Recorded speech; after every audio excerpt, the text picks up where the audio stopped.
Have you ever had a tight throat before speaking in public? Sweaty hands when arriving at a party? That feeling that everyone is looking at you? That everyone is judging you? And that inner voice that whispers, "You're going to say something stupid. You're useless. Everyone is going to think you're weird."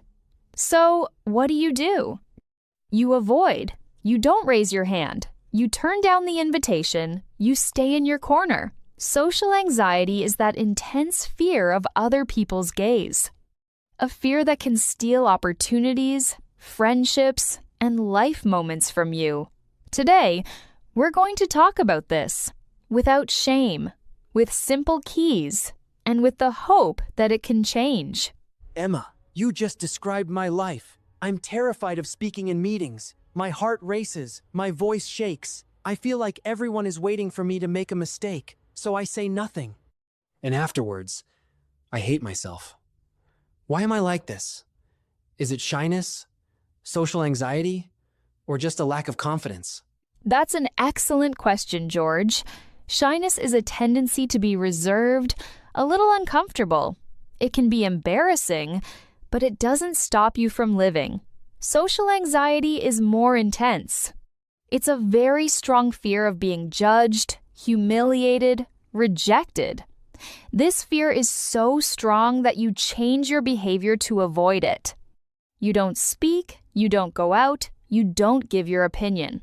According to studies, about 7 to 12% of people suffer from social anxiety at some point in their lives. It's not rare, it's not a weakness, it's a disorder that can be treated. And the good news is, we can learn to tame this fear. But how does it work?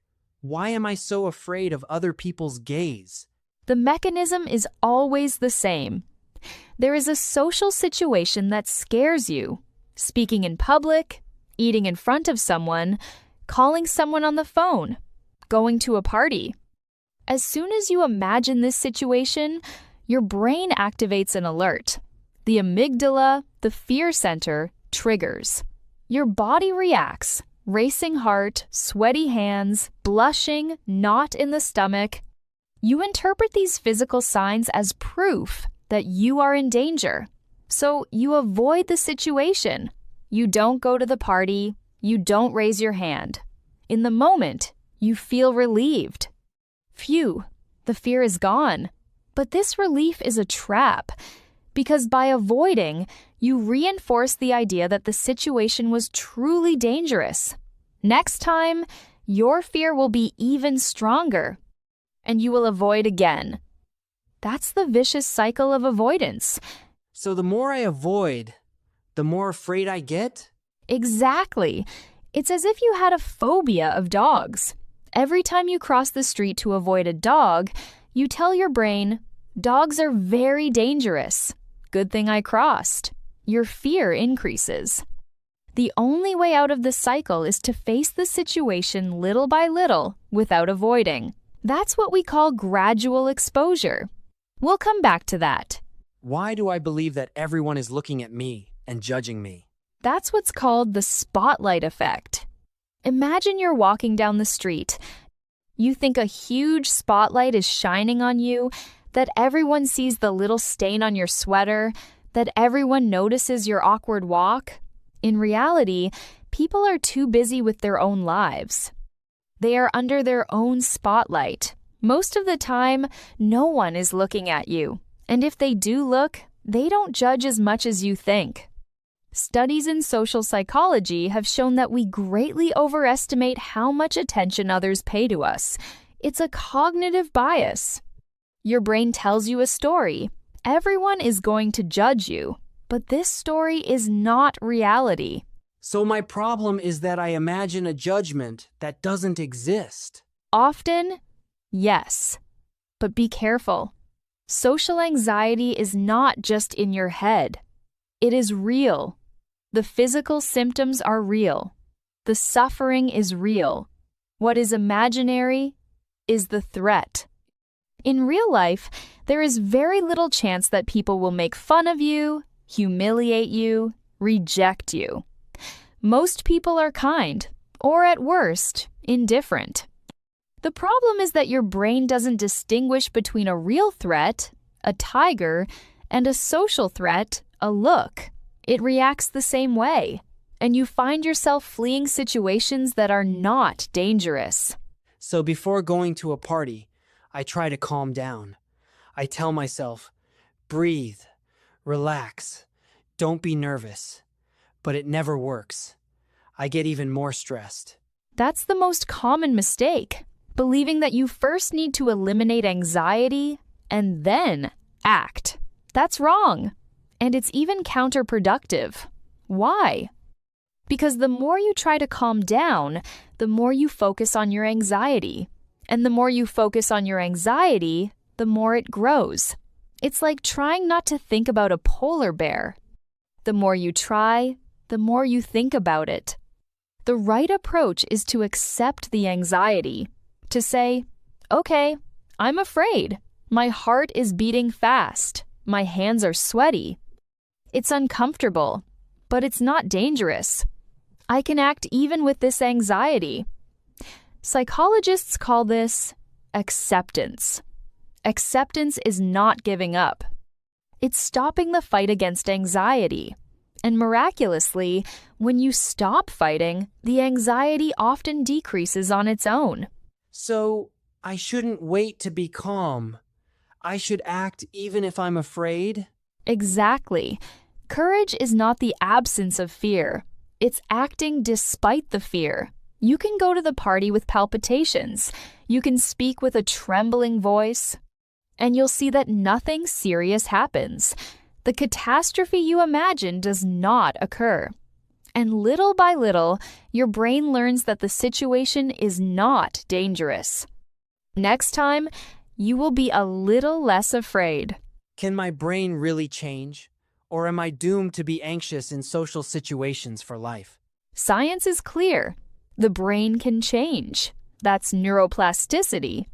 People with social anxiety often have a more reactive amygdala, the fear center. But this reactivity decreases with gradual exposure and cognitive behavioral therapy, CBT.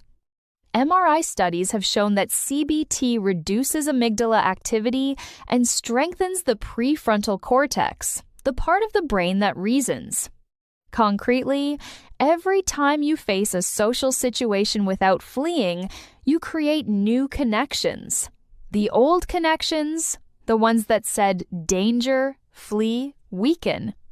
The new connections, this is not dangerous. You can stay, strengthen. It's not magic. It takes practice, but it's real. So I can retrain my brain? Yes, exactly like you retrain a muscle after an injury. At first, it's painful. You want to stop, but if you continue, little by little, the movement becomes easier. Your brain learns. There's no age limit for this. Teenagers, adults, seniors have overcome their social anxiety. It's not a matter of character, it's a matter of training. Do you have any inspiring quotes about courage and fear of other people's gaze? Of course. Let's start with Brené Brown, a researcher who has worked a lot on vulnerability. She says, vulnerability is not weakness. It's our greatest measure of courage. Accepting to speak in public, to go to a party, to say, I don't know, that's being vulnerable. And that's an act of courage. Mark Twain said a very true phrase. I've lived through many terrible things in my life, most of which never happened. Your social anxiety projects you into imaginary catastrophes. Most never happen. Reality is almost always less frightening than what you imagine. And Susan Jeffers, in her book Feel the Fear and Do It Anyway, writes, act as if you had confidence, and confidence will come. That's very practical advice. Act as if. Smile as if you were comfortable. Speak as if you had confidence. At first, it's a game, but over time, the as if becomes reality. Your brain doesn't know the difference. Act as if. I'll try. Next time I have to speak in a meeting, I'll act as if I were comfortable, even if I'm not. Let's go back to my example. I'm in a meeting. I want to say something, but I'm afraid. My voice will shake. Everyone will look at me. I'll blush. What should I do concretely? First, acknowledge that you're afraid. Don't fight it. Tell yourself, okay, I'm afraid. That's normal. I'm going to speak anyway. Then you can use a very simple technique. Prepare one short sentence. Just one sentence. Not a long speech. For example, I think we could move the date forward. That's it. Raise your hand or speak up as soon as there's a silence. Say your sentence. It doesn't matter if your voice shakes a little. It doesn't matter if you blush. What matters is that you did it. Afterwards, you'll see. Nothing terrible happened. People listened, or not. But you're still alive, and you've just won a small victory. And if someone asks me a question afterwards, if I don't know what to answer? That's a very common fear. The solution is simple. You can say, I don't know, I'll think about it, or I don't have an opinion on that. That's perfectly acceptable. No one expects you to have an answer for everything. Social anxiety makes you believe you have to be perfect, but perfection doesn't exist. Others aren't perfect either. Accept being imperfect. It's even a strength. Imperfect people are more human, more likable. So I can say I don't know without shame? Yes, and it's even very much appreciated. People don't like those who pretend to know everything. They like honesty. So dare to say, I don't know. Dare to say, I'll check. Dare to say, that's a good question. It shows that you're listening, that you're thinking. That's much more valued than having a perfect answer. I would like a simple method, like a roadmap to get out of social anxiety. Can you give me one? With pleasure. I call it the step-by-step method. It's a progression. We don't go too fast. We respect our own pace. Here are the 7 steps. Step 1. Prepare without overthinking. Before a social situation, note 1 or 2 simple phrases you could say, but don't repeat them 100 times in your head. Preparation, yes. Rumination, no. Step 2. Accept the anxiety. Don't try to chase it away. Say, hello, anxiety. I know you're here. You're going to come along, but you're not the one in charge. Step 3. Easy small talk. Start with micro interactions.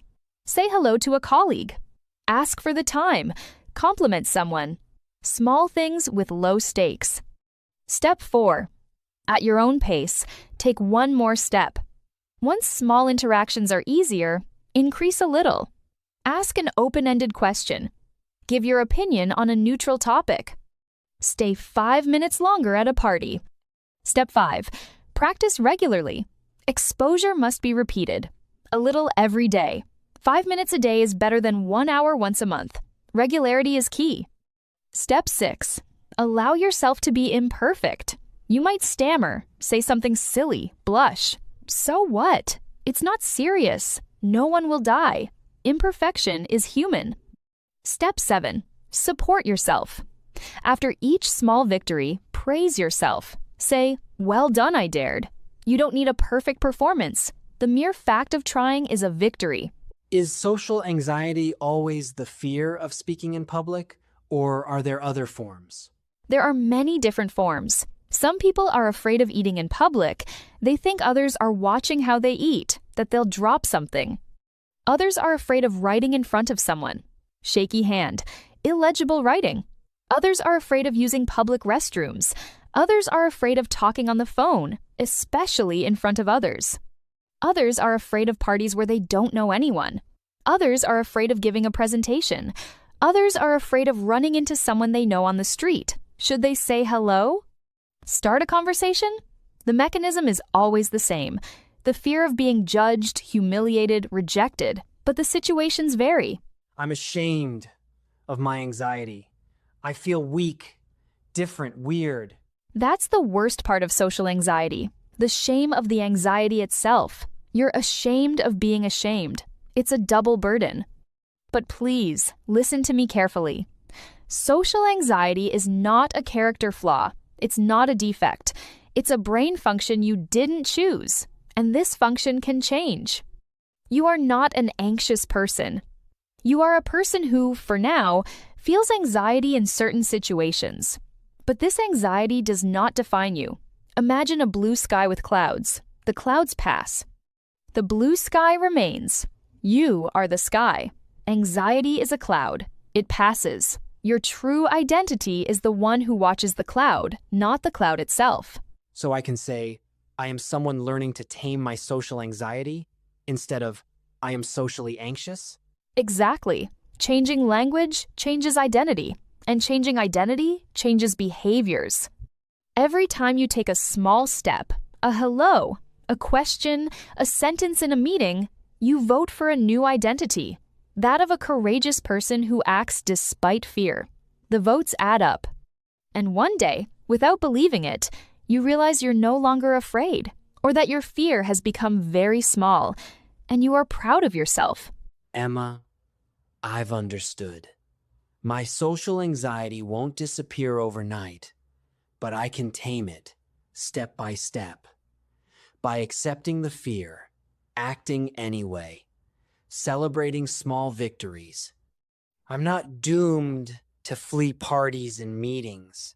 Then remember this, George. Overcoming social anxiety is not about becoming an extrovert overnight. It's not about never blushing, stammering, or shaking again. It's about learning to act even when those symptoms are there. It's about breaking the vicious cycle of avoidance. It's about replacing what if with so what. What if I say something stupid? So what? People will forget. What if my voice shakes? So what? It's not serious.